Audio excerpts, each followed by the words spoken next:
Hello everyone, today we are going to see 30 sentences. Let's get started. நீ night உணவு சாப்பிட ரெடியா அப்படின்னு கேட்குறதுக்கு are you ready to have dinner அப்படின்னு கேட்கலாம். Are you ready to have dinner அப்படின்னா இரவு உணவு சாப்பிட தயாரா. வாஷ் யுவர் ஹேண்ட்ஸ் தரோலி அப்படின்னா உங்கள் கையை நல்லா கழுவுங்க அப்படின்னு அர்த்தம். வாஷ் யுவர் ஹேண்ட்ஸ் தரோலி அப்படின்னா உங்கள் கைகளை நன்றாக கழுவுங்கள். சாப்பிட்றதுக்கு முன்னாடி உனக்கு கையை கழுவணும்னு தெரியாதா அப்படின்னு கேட்போம். அதை எப்படி கேட்கலாம் அப்படின்னா don't you know that you should wash your hands before eating அப்படின்னு கேட்கலாம். Don't you know that you should wash your hands before eating அப்படின்னா சாப்பிட்றதுக்கு முன்னாடி கை கழுவணும்னு உனக்கு தெரியாதா. எனக்கு ரொம்ப பசிக்குது அப்படின்னு சொல்கிறதுக்கு I am starving or I am feeling very hungry அப்படின்னு சொல்லலாம். சாப்பிட ஆரம்பிக்கலாமா அப்படின்னு கேட்குறதுக்கு கேன் வி ஸ்டார்ட் ஈட்டிங் அப்படின்னு கேட்கலாம். கேன் வி ஸ்டார்ட் ஈட்டிங் அப்படின்னா நம்ம சாப்பிட ஆரம்பிக்கலாமா. டோன்ட் யூஸ் மொபைல் ஒயில் ஈட்டிங்னா சாப்பிடும்போது மொபைல் யூஸ் பண்ணாத. புட் யுவர் மொபைல் சைலண்ட் அப்படின்னு சொல்லலாம். சைலன்ஸில் போடு அப்படின்னு சொல்லலாம். நாப்கினை மடி மேலே போடுன்னு சொல்கிறதுக்கு put the napkin on your lap அப்படின்னு சொல்லலாம். Put the napkin on your lap அப்படின்னா நாப்கினை மடி மேலே போடு. டோன்ட் டாக் வைல் ஈட்டிங் சாப்பிடும்போது பேசாத. டோன்ட் டாக் வைல் ஈட்டிங் அப்படின்னு சொல்லலாம். மவுத்தில் ஃபுட் இருக்கும்போது பேசாத அப்படின்னு சொல்கிறதுக்கு do not talk when you have food in your mouth அப்படின்னு சொல்லலாம். Do not talk when you have food in your mouth அப்படின்னா உங்கள் வாயில் ஃபுட் இருக்கும்போது பேசாத. ஐ டோன்ட் லைக் ஃபிஷ் எனக்கு ஃபிஷ்ஷு பிடிக்காது அப்படின்னு சொல்கிறதுக்கு ஐ டோன்ட் லைக் ஃபிஷ் அப்படின்னு சொல்லலாம்.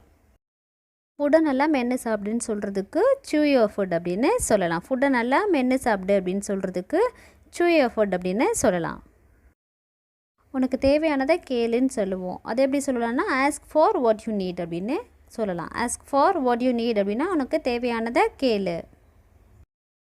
நான் உனக்கு பக்கத்தில் தான் உட்காந்துட்ருக்கேன் அப்படின்னு சொல்கிறதுக்கு I M sitting closest to you. நான் உனக்கு அருகில் தான் அமர்ந்திருக்கேன் அப்படின்னு சொல்கிறதுக்கு I M sitting closest to you அப்படின்னு சொல்லலாம்.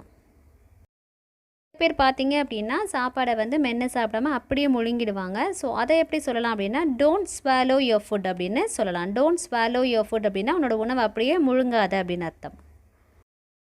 சம்டைம்ஸ் சில பேர்லாம் பார்த்தீங்கன்னா சாப்பிட்டு முடித்த உடனே அந்த ஃபிங்கர்ஸ்லாம் லிக் பண்ணுவாங்க. ஸோ அந்த மாதிரி நக்கி சாப்பிடாதீங்க அப்படின்னு சொல்கிறதுக்கு டோன்ட் லிக் யோர் ஃபிங்கர்ஸ் அப்படின்னு சொல்லலாம். உன்னோட விரல்களை நீ நக்காத அப்படின்னு சொல்கிறதுக்கு don't lick your fingers.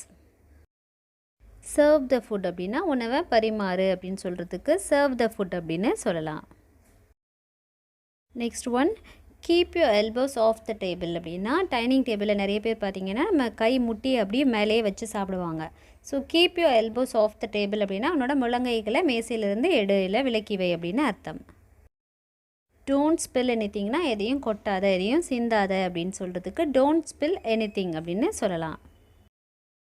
Starting to eat before every one seated is disrespectful அப்படின்னா எல்லோரும் சாப்பிட உட்காரதுக்கு முன்னாடி நீ சாப்பிட ஸ்டார்ட் பண்ணுறது மரியாதை இல்லாத செயல் அப்படின்னு அர்த்தம். Starting to eat before every one seated is disrespectful.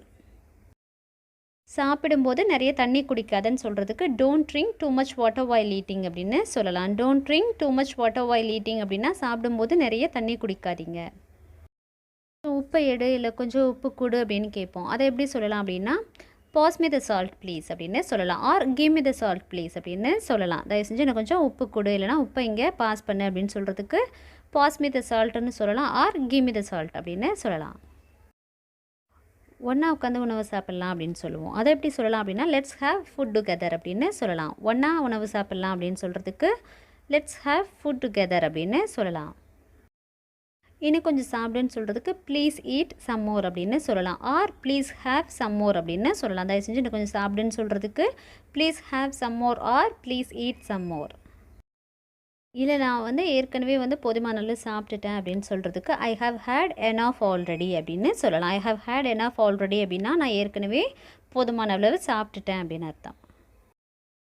இந்த சட்னி வாயில் வைக்க முடியாத அளவுக்கு ரொம்ப காரமாக இருக்குது அப்படின்னு சொல்கிறதுக்கு this chutney is burning hot அப்படின்னு சொல்லலாம். This chutney is burning hot அப்படின்னா இந்த சட்னி வாயிலே வைக்க முடியாத அளவுக்கு ரொம்ப காரமாக இருக்குது அப்படின்னு அர்த்தம்.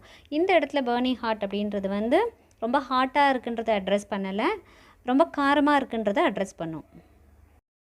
இந்த ரசம் ரொம்ப உப்பாக இருக்குது, உப்பு கரிக்குதுன்னு சொல்கிறதுக்கு ரசம் இஸ் டூ சால்ட்டி அப்படின்னு சொல்லலாம். ரசம் இஸ் டூ சால்ட்டி அப்படின்னா இந்த ரசம் ரொம்ப உப்பாக இருக்குது. இந்த ஃபிஷ்ஷை வந்து நல்லா வேகலை அப்படின்னு சொல்கிறதுக்கு ஃபிஷ் இஸ் அண்டர்குக்டு அப்படின்னு சொல்லலாம். அந்த ஃபிஷ் இஸ் அண்டர்குக்டு அப்படின்னா மீன் நல்லா வேகலை, இல்லை நல்லா சமைக்கப்படலை அப்படின்னு அர்த்தம். தோசை வந்து கருகிடுச்சு, இல்லை தேஞ்சு போச்சு அப்படின்னு சொல்கிறதுக்கு திஸ் தோசா இஸ் பேர்ன்ட் அப்படின்னு சொல்லலாம். திஸ் தோசா இஸ் பேர்ன்ட் அப்படின்னா இந்த தோசை கருகிடுச்சு, இல்லை தேஞ்சு போச்சு. சில உணவு வந்து உப்பு சப்பு இல்லாமல் இருக்குன்னு சொல்லுவோம். அதை எப்படி சொல்லலாம் அப்படின்னா திஸ் ஃபுட் இஸ் பிளாண்ட் அப்படின்னு சொல்லலாம். திஸ் ஃபுட் இஸ் பிளாண்ட் அப்படின்னா இந்த உணவு உப்பு சப்பு இல்லாமல் இருக்குது. இது ஆல்ரெடி நம்ம பார்த்துருக்கோம்னு நினைக்கிறேன். ஹீ இஸ் அ கிளட்டன், அவன் ஒரு சாப்பாட்டு ராமன். ஹீ இஸ் அ கிளட்டன் அப்படின்னா அவன் ஒரு சாப்பாட்டு ராமன்.